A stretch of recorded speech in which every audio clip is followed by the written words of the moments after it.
Connu sous le nom de The Weekend Murderer ou The Morning Murderer, aujourd'hui on va parler d'un tueur en série américain, un meurtrier de masse, un tueur de policiers, un voleur et un violeur. Hello et bienvenue dans cette nouvelle vidéo.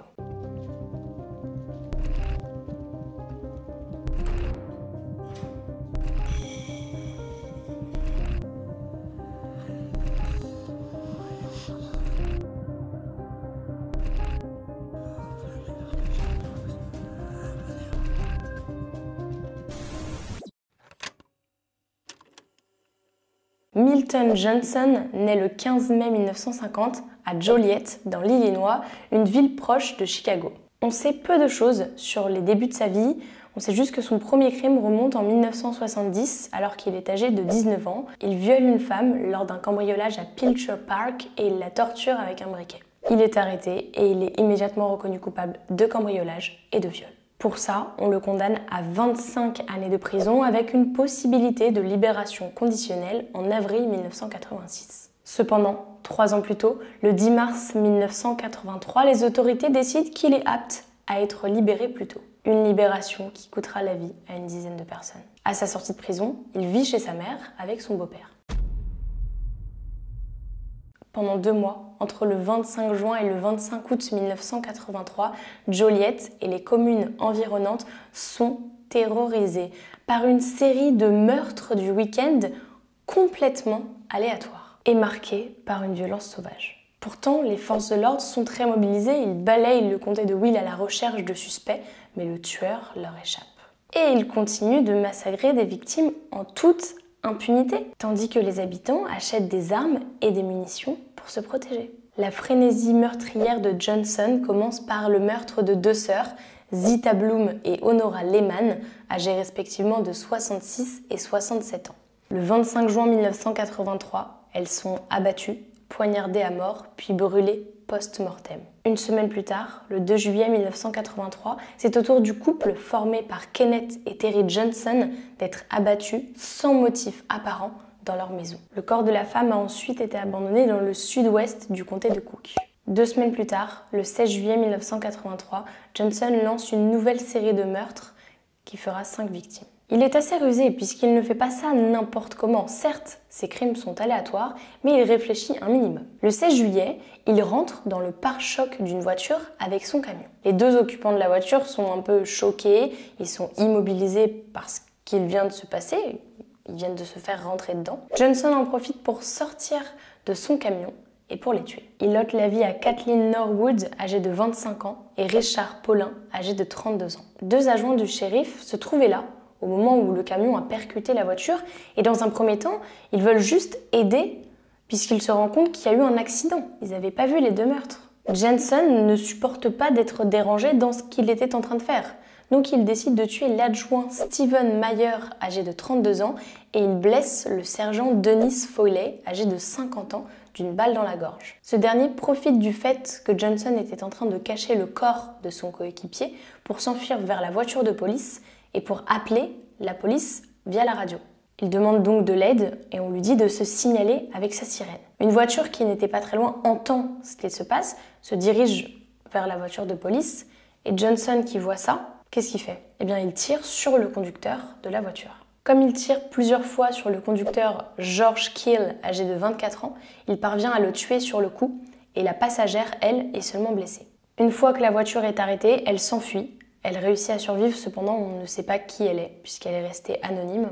Et de son côté, Dennis Foley est décédé suite à la blessure par balle qu'il a reçue au niveau de la gorge. Après avoir tué 5 personnes, Johnson fuit les lieux et il recommencera le lendemain. Le 17 juillet 1983, vers 13h30, près de Wilmington, il trouve Anthony Hackett. Oui, j'utilise le mot « trouver » car, comme je vous l'ai dit, c'est vraiment des meurtres qui sont aléatoires. Il se balade d'un endroit à l'autre, il trouve quelqu'un et il se dit « tiens, je vais tuer cette personne ». Donc le mot est vraiment très adapté pour le coup. Je disais, il trouve Anthony Hackett, âgé de 18 ans, et sa petite amie, Patricia Payne, qui sont endormis dans leur véhicule. Dans un premier temps, Johnson est gentil, il tapote contre la vitre du véhicule pour les réveiller, très gentil. Et puis en fait, immédiatement, il tue Anthony Hackett de 4 balles. Il demande ensuite à Patricia le portefeuille et le sac à main d'Anthony pour récupérer ce qu'il y avait dedans.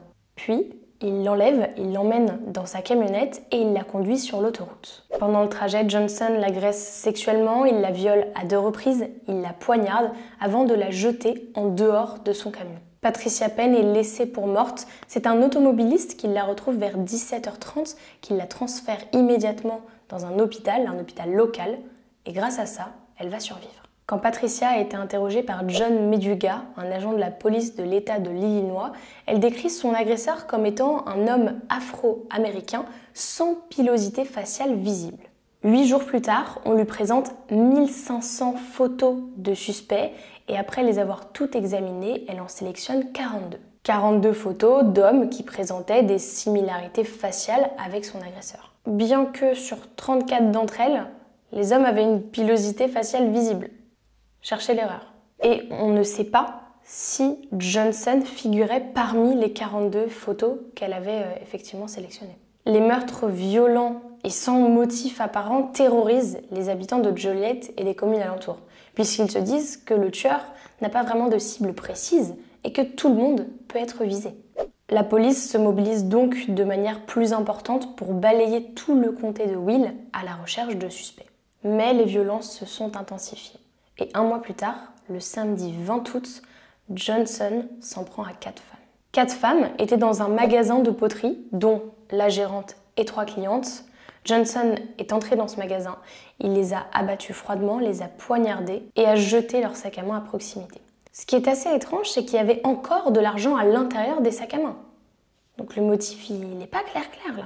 Les femmes qui ont été tuées sont Marilyn Byers, qui était âgée de 45 ans et qui était la propriétaire du magasin de poterie, Barbara Dunbar, âgée de 38 ans, une cliente, Pamela Ryan, âgée de 29 ans, elle aussi une cliente, et enfin la 3e cliente, Agnès Ryan, âgée de 75 ans. Le 29 août, le ou les tueurs, oui, car à ce stade, la police ne sait toujours pas s'ils ont affaire à un ou plusieurs tueurs, et si tous les meurtres sont reliés ou non. Je disais que les tueurs, le tueur, Johnson, puisque vous savez que c'est lui, se rend à Park Forest dans le comté de Cook. Il attache Ralph Dixon, âgé de 40 ans, et Crystal Knight, âgé de 25 ans, avant de leur trancher la gorge dans l'appartement de Dixon. À noter qu'il a également poignardé la femme à 20 reprises.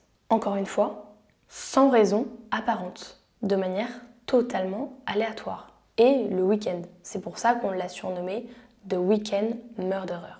Son dernier crime connu est celui d'Anna Johnson, âgée de 82 ans, qui est survenu le jeudi 25 août. Après ce crime, un suspect a été appréhendé dans cette affaire, laissant au total 17 meurtres non résolus.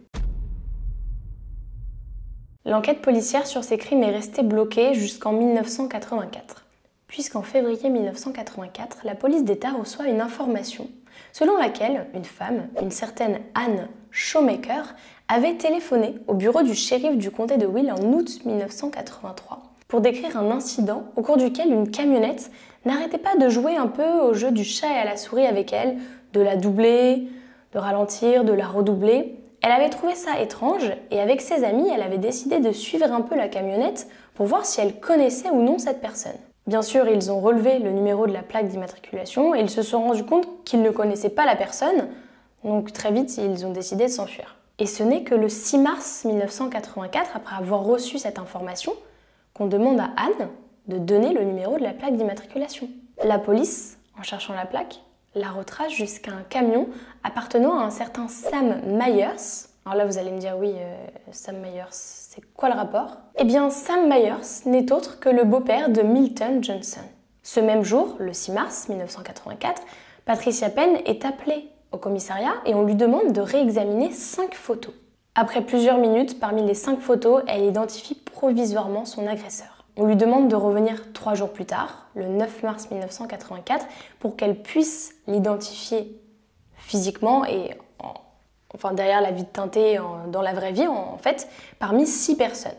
Et sur les 6 personnes, on leur demande de répéter les ordres que son agresseur lui avait donnés le jour où il l'avait agressée. Immédiatement, elle le reconnaît parmi les 6. Petit à petit, les agents commencent à y voir un petit peu plus clair et ils se concentrent sur Milton Johnson. D'autant plus que des plaintes avaient été déposées selon lesquelles un chauffeur de camionnette de couleur de peau noire harcelait les femmes de Joliet, ces 2 dernières semaines. Le 9 mars 1984, Milton Johnson est arrêté alors qu'il rendait visite à son agent de libération conditionnelle. Rappelez-vous, au début, il avait été condamné à de la prison, il avait été libéré 3 années plus tôt. Cependant, il avait été libéré sous libération conditionnelle et il avait des comptes à rendre à son agent. Dans un premier temps, Johnson est accusé de coups et blessures aggravés et d'agression sexuelle déviante dans le cadre du viol de la fiancée d'Anthony Hackett. Après que Sam Myers, son beau-père, ait signé un formulaire de consentement, la police fouille le camion et retrouve de nombreuses preuves. Des poils caucasiens semblables aux cheveux de Patricia Payne, des taches de sang, un couteau à steak, des fibres brun rougeâtres et un reçu de vente pour une poupée en peluche du diable de Tasmanie qu'Anthony Hackett avait acheté. Sur la base de ces éléments, la police obtient un mandat de perquisition pour fouiller la maison de Sam Myers, où vivait Johnson. Dans la commode de la chambre de Myers, la police saisit 3 cartouches de Magnum 357. Toutes ces preuves relient Johnson à 10 des meurtres du comté de Will, dont celui d'Anthony Hackett, le massacre du magasin de poterie et le carnage du 16 juillet. En plus de ces cas, la police dit qu'il y a une très forte possibilité pour que Johnson soit aussi impliqué dans le meurtre du couple de Kenneth et Terry Johnson qui avait eu lieu le 2 juillet.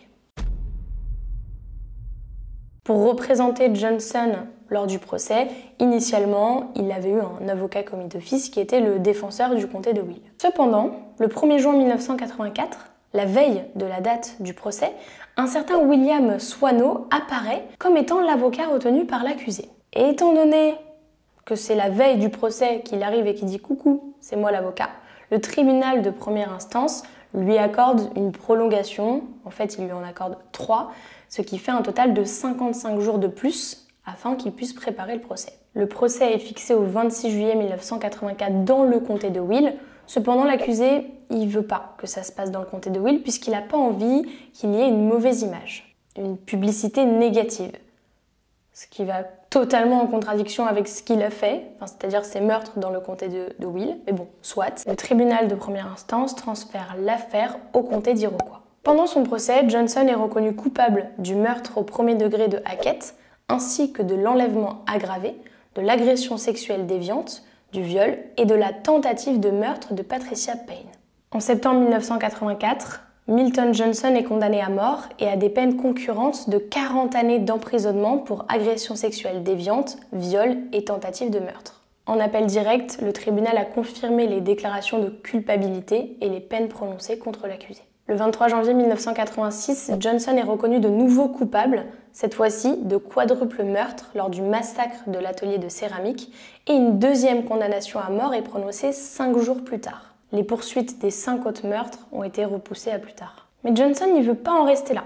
Il a déposé une requête post-condamnation auprès du tribunal du comté de Will, alléguant qu'il avait reçu l'assistance inefficace d'un avocat en appel direct et dans les procédures post-condamnation. Pour vous la faire courte, selon l'accusé, son avocat William Swano a menti lorsqu'il a déclaré au tribunal le 25 juin qu'il avait interrogé 10 témoins. Car à ce moment-là, il n'avait interrogé ni Patricia Payne, ni Anne Schwomaker, ni les familles des victimes et ni même les policiers de l'affaire. De plus, William Swano a admis qu'il n'avait interrogé aucun expert légiste. Et ce n'est pas tout, puisque selon l'accusé, Swano a encore menti une fois au tribunal le 16 juillet lorsqu'il a dit qu'il avait interrogé entre 40 et 50 témoins. Seule une enquête complète sur les preuves du procès et la déclaration aurait permis de déterminer le nombre de témoins. William Swano est encore moins crédible, étant donné qu'il n'a avancé aucune preuve permettant d'atténuer la sentence de son accusé. Le tribunal de première instance a commis une autre erreur en rejetant sans audition